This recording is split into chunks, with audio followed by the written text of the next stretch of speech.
I'm Josh, and this is the Superfly 720.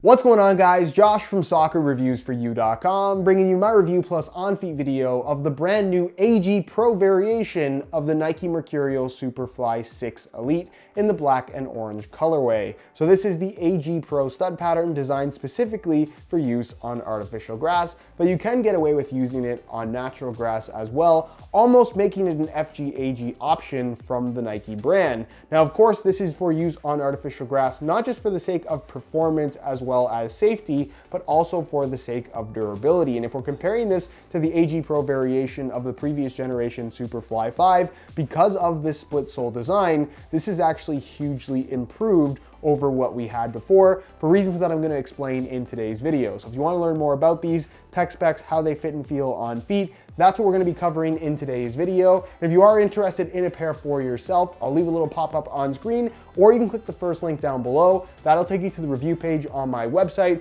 where you'll find buy it now links with exclusive SR4U coupon codes, where you'll be able to pick these up below their normal $275 retail price as soon as they're available. Here's a quick look at the box. You can see it has the men's and equivalent women's size, and then also has the name Superfly 6 Elite AG-Pro. Even though on the shoes themselves it is listed as a Superfly 360, technically both names are correct. Also included with the shoes inside the box is a string bag in matching colors. Fun fact about the string bag, if you actually flip it upside down, the M turns into a W. Starting at the bottom of the boots, of course, this is the AG-Pro stud pattern, which actually remains unchanged from the previous generation. In terms of the layout, the length of the studs, the shape of the studs, that's all the same. Obviously, the split sole design is what's different. So the studs themselves, as you can see, are mostly conical in shape. You're gonna find one chevron bladed stud as a support stud in the base of the forefoot, and you're gonna find two chevron bladed studs at the base of the heel area. But the ones at the very back, as well as all the studs along the outside of the forefoot, are conical in shape, and they actually have a hollowed core. You're gonna find that there's a ring that's actually slightly rubberized at the very tip, and it's difficult for me to show you because it's a very, very subtle thing, but the studs themselves have a little bit of flex to them at the tip. And the reasoning for that is because artificial grass tends to be very, very clingy. If you've ever worn a firm ground Mercurial on artificial grass, you know that when your foot is planted, it's pretty much stuck. You don't have that freedom to twist and pivot. You don't have that freedom to slip. And that might sound like a really good thing, but not being able to slip at all, not having that ability to break the cling can actually be really, really dangerous for your joints, whether it's your knees, your ankles, or your hips, knees especially. I know a lot of people who have suffered some pretty severe knee injuries simply based on wearing firm ground studs or even soft ground studs on artificial grass. I strongly recommend that if you regularly play on artificial grass, you should invest in an AG stud pattern, whether that's from Nike or any other brand. As far as traction is concerned, obviously this is made for use on artificial grass, and it's very different than what you get from the firm ground stud pattern. Is it as aggressive? Well, the thing about artificial grass is that it's very, very abrasive. So almost any kind of stud grips extremely well. So despite these being kind of a more traditional stud layout versus the very aggressive bladed studs on the firm ground stud pattern, the actual amount of traction that you get on that artificial grass playing surface, I would say, is on par with the firm ground stud pattern when you're using that on natural grass. So if you're worried about this stud pattern not being quite as aggressive in regards to traction on an AG field, not only is it safer, which I think is really important, the traction is pretty much on par as well. The other thing that's kind of good about this stud pattern is the fact that it is just conical studs and they are still made out of plastic. You can actually get away with using this on natural grass as well. That's where the stud pattern and the traction is not going to be as aggressive as the firm ground variation. But if you want to use one particular shoe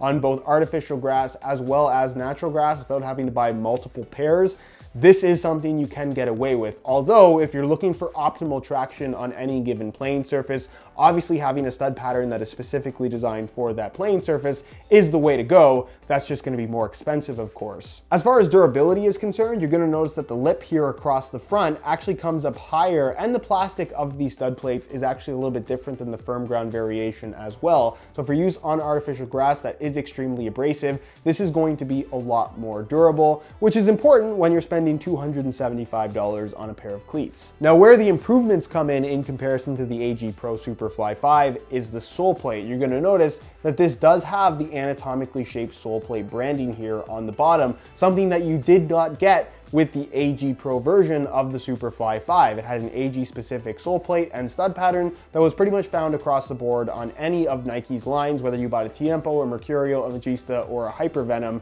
This has changed now because of this split sole construction. So basically what's happening is, even though it's a split sole, it looks like there's nothing in the middle, the shoe does still have a sole plate, and it maintains the exact same anatomically shaped sole plate that you'd find on the firm ground variation. It's inside there. I removed the insole. Difficult for me to show you guys, but it does run the length of the shoe, and then of course the upper wraps on top of that. That's why you have this seam and exposed material through the midfoot, and then on top of that anatomically shaped sole plate, they put the stud plates, which in this particular situation are tailored specifically for an AG plane surface. So you get the AG stud pattern, and you get the anatomically fitted sole plate now that you didn't used to get on the Superfly 5. So in regards to the feel on feet and just the general shape of the shoe, it's unchanged because the sole plate is exactly the same as the firm ground version. So again, a nice improvement over what we got from the previous generation. Now, another improvement coming from the Superfly 5 to the Superfly 6 in the AG-Pro variation is that because the old Superfly used a completely different sole plate than the firm ground model, you actually added a lot of weight to the shoe, half an ounce, sometimes even a little bit more. In the case of the Superfly 6, because it maintains the exact same sole plate base and the same general construction, the weight difference is extremely minimal when compared to the firm ground version, which is always going to be the lightest variation of the shoe. So the firm ground version of the Superfly 6 in a size 9.5 US weighs in at about 7 ounces, whereas the AG-Pro variation in the exact same size weighs in at about 7.1, 7.2 ounces, just ever so slightly more, and an amount of weight that you are not going to be able to feel on your feet whatsoever. So you maintain the same weight, you maintain the same anatomically shaped sole plate, but you get a shoe that is perfectly suited for use on artificial grass and on firm ground if you want to use it like that as well. Definitely better than what we had before. So aside from those differences that I just went over, everything else about the upper, the fit, the inside of the shoe is identical to that of the firm ground Superfly 6. So it features the 360-degree Flyknit construction for the upper, which, if we're comparing it to previous generation Mercurials, is actually more like the Vapor 11 than it is the Superfly 5 in terms of being a very flat construction with pretty much no extra padding to it. This has a much more pingy sensation than what we got from the Superfly 5, which actually had a lot more padding to it than I think a lot of people realize. That was probably the thickest Mercurial that Nike has ever put out. These are a lot thinner, and if we're comparing it to previous Superflies, it reminds me a lot of the Superfly 4, which is not a bad thing at all. If you're looking for that true barefoot sensation, you're definitely going to get it here from the Superfly 6. You're also going to notice that it does have a Nike Skin Nike Skin covering for pretty much the majority of the upper, and the Nike Skin technology has come a long way in that you almost can't see or can't even feel where it ends and where it starts in terms of the different layers that you have on the shoe, which is really, really good because obviously you would expect these technologies to improve over time. You're also going to notice that it doesn't really have the speed rib technology anymore, or the speed rib texturing running across the shoe. Instead, you have these little strips that are in the Nike Skin layer. It's not actually a part of the Flyknit base, that add a little bit of texture to the upper, and they run the length of the shoe rather than directly across. Honestly, I think it's there more so for looks. It's not something that you're really going to feel on the ball, mainly because it is so minimal. And then of course, being a top-end model from Nike, of course, you are going to get the ACC, all conditions control, wet control element as well, which honestly, I don't think does anything whatsoever, but a lot of people really value that it's there on these top-end shoes. Just to touch on a couple other details of the upper, the entire inside, aside from across the top of the foot, is lined in a synthetic lining material, and that's there mainly as a reinforcement layer. It's partially why they were able to allow for such a thin construction to the Flyknit on the surface. You're also going to find that this is the first Superfly ever to not feature any kind of cable system attached within the upper to the lacing system, so no flywire, no Brio cables either, and honestly, I don't think that it needs it. The upper feels very, very responsive, and because it doesn't have any cable system attached to the lacing system, when you tie the shoes tight, it still has that really tight second skin wrap that you would expect from a high-end Mercurial model, but there's no pressure points. The pressure is very evenly distributed across the entire midfoot area where the laces are, which I definitely think is a good thing for the sake of comfort. Now, of course, you have an elasticated flyknit running through the middle part where the laces are, and then of course extending into the collar. Dual lace hole system as well because of this one-piece construction. And the lacing system really does its part in terms of allowing you to get that customized fit, that second skin sensation, and really locking everything in place once you've tied them nice and tight. Now, as far as the heel is concerned, the construction is completely different than what we've seen on the Superfly 4 and Superfly 5 with their mid-cut flyknit constructions. This features a similar construction to what we originally saw on the Flyknit Ultra in that it's built basically like a low-cut shoe. So you have an internal plastic heel counter, which isn't different. And just to give you guys a better idea of what I'm talking about, here's a Vapor 12. So this would be the low-cut option, where basically what you're gonna find is that it has a low-cut construction, but there's also this little extension piece of elasticated flyknit, kind of like a mini collar, if you will, but it just ends very low because it's meant to be a low-cut shoe.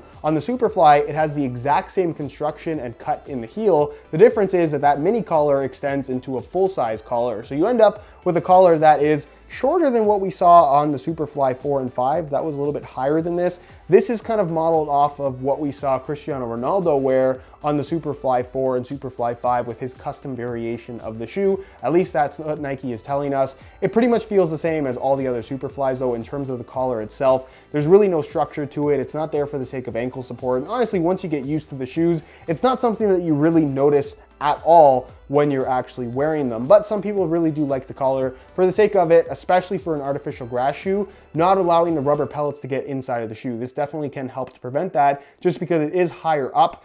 And it does kind of seal along the edges of your ankle as well, depending on the shape of your ankle. This has nothing to do with the lockdown though, so please keep that in mind. Although this new construction, despite the shoe being mid-cut, is just so much more comfortable, both out of the box as well as once the shoes are broken in comparison to the Superfly 4 and 5. If you were struggling with any kind of chafing and rubbing across the back of your Achilles tendon area, that is not an issue you're going to have here with the Superfly 6 with any of the stud pattern variations. Internally, the heel is lined in a nice synthetic suede, a first for a top-end Mercurial, whether that's a Superfly or a Vapor. Decent amount of padding, and again, the overall lockdown and comfort you get in the heel, I think is well above average for any Superfly at all. The insole is fully removable. I'll give you guys a quick look at that. It's got some differences in comparison to the previous Superfly as well. Features their Nike grip lining on top, which to me just feels like a regular mesh. I don't think this is really doing anything at all. And they changed up the foam. It's no longer that ortholite foam that kind of got chewed up for a lot of people depending on how the shoes fit your foot. This is a lot more rugged,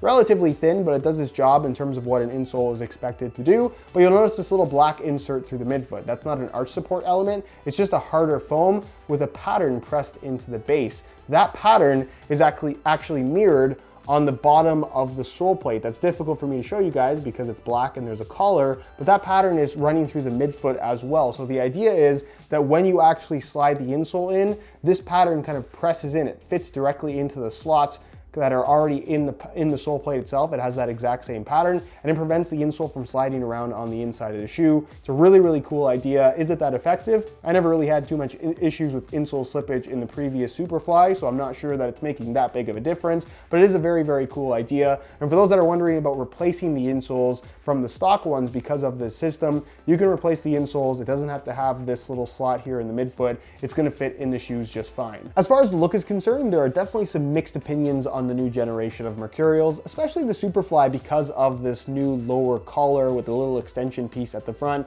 It does look kind of strange when they're not on feet. And of course, not everyone's a huge fan of the graphics either, specifically this little swoosh here running across the forefoot. Some people hate the M as well, but on this black colorway, I think it does look a lot cleaner. And speaking of the colorway, this black and orange color to me just looks so much better than the orange and black ones. That's mainly because I'm not into super flashy shoes, but I feel like the mostly black upper you have here just makes the shoes look a little bit more sleek than they look in all orange, although I do prefer the look of the Vapor over the Superfly. I think the shoe just looks much cleaner as a low rather than a mid. So you have the orange swoosh here and orange accents running throughout the upper, orange swoosh on the medial side, your ACC and Flyknit branding, and then you can see it maintains the same kind of black multicolor, almost oil slick finish to the M logo, but it has an orange outline, which just makes it pop a little bit against the black upper. The inside of the collar, as you can see, is orange as well. You're also gonna have some orange within the Flyknit running through the mid area of the shoe, which you'll see easier when I actually have the shoes on feet. The laces themselves are black in color and have this kind of color changing ribbon in them as well. And then of course the sole plate, it maintains the same kind of wearable finish on the stud plates, even though that this is an AG-Pro variation, not the firm ground model. And it does come with a warning sticker that I've already pulled off that lets you know that this is a wearable finish. So it will actually chip away over time. How quickly that'll be, I don't really know. And what color's underneath, that I also don't really know. I would assume black, but I couldn't say for sure. As a whole though, I'm still not really sold on the overall look of these new Mercurials. This swoosh is definitely going to take some time to grow on me, but as a whole, I definitely don't think that the shoe is so ugly to the point where it's unwearable, but let me know your opinions down below in the comments. So as you can see, I swapped out the stock black laces for some black reflective SR4U replacement laces, which have a tighter weave to them. They're also a little bit thinner, plus they have the reflective bit, and it just ends up looking cleaner because it doesn't have this multicolor sparkle to it, which these laces, they actually fray really easily. I'm surprised they're as low quality as they are on such an expensive shoe. So if you are interested in a pair of replacement laces for yourself, the website to go to is www.sr4ulaces.com. There'll be a little pop-up on screen as well as a link down below in the description. So if you're interested in a pair, be sure to go ahead and check that out. On feet, the only difference that you'll be able to feel between the FG and AG version of the Superfly is the fact that the AG version does have more material under your foot, meaning that it's slightly thicker. The sole plate is technically exactly the same. Where there's added thickness is in the stud plate, predominantly the one in the forefoot. It's a slightly thicker plastic to make it better suited for the heat and general abrasiveness of artificial grass, which obviously is going to in turn result in better durability. So it's there for a reason, and honestly it's something that you get used to almost immediately. I think if you have an FG pair and an AG pair of Superflies, it's not going to be a big deal to swap between the two depending on the surface that you're using them on. As far as the rest of the shoe is concerned, that's identical to that of the firm ground Superfly. The fit in the heel is probably the most comfortable we've ever had from a Superfly because of its new kind of low cut construction. It feels very normal versus being really tight around the Achilles tendon area, causing a lot of people issues with the break-in process. These don't really require that much in the way of break-in time. It's more so just a matter of getting used to the way that they feel. The Flyknit upper is thin, it fits your foot very closely, and it softens up significantly as you wear them in. And despite not having any flywire cables, they feel very, very locked in on your feet. It's got a good amount of responsiveness to it, which is definitely a good thing. As far as width is concerned, it's a Mercurial, it's a Superfly, it's gonna have that super tight fit to it, so definitely not well suited for wider foot types. But definitely a little bit wider than what we got from the previous generation Superfly 5, mainly in the midfoot and forefoot area. It's got a little bit more width to it, but it maintains the same low profile volume. So it still fits really tight, but it's just got a little bit more width to it, which personally I find to be that much more comfortable. I really like the way these fit. I think it is improved over the previous generation of Mercurials. And as far as sizing is concerned, that remains the same as the firm ground variation and the same as previous generation Mercurials as well. They run true to size. I personally have like a size 9¼ foot, so I'm wearing a 9.5 US, and the fit and length is pretty well perfect. So if you are looking to order a pair for yourself, I would strongly recommend going true to size in order to achieve the best possible fit. In all honesty, I've never been a huge fan of the Superfly series, whether it's the 1, 2, or 3, I didn't think any of those were all that great to wear, or even the Superfly 4 and 5. The Superfly 4 as a new concept was really, really exciting, not really my cup of tea, and while I thought the Superfly 5 from a performance standpoint was improved, there were certain elements of the Superfly 4 that I really liked that we just didn't get on the Superfly 5. The Superfly 6 kind of combines the best of both worlds from the Superfly 4 and Superfly 5, and despite the way that it looks, even if you hate the way they look, I really think that from a performance standpoint, this is the best Superfly that Nike has ever made, especially when you consider that it's a Flyknit upper. It's the thinnest, it's the most responsive, and for an AG-Pro variation, you maintain the same sole plate construction you get on the firm ground variation. You don't really add any significant weight to the shoe either. It fits really nicely. I think that being a mid-cut shoe, this is the most comfortable mid-cut model Nike has ever put out, in that it does have the fit and feel of a low cut because of this new construction.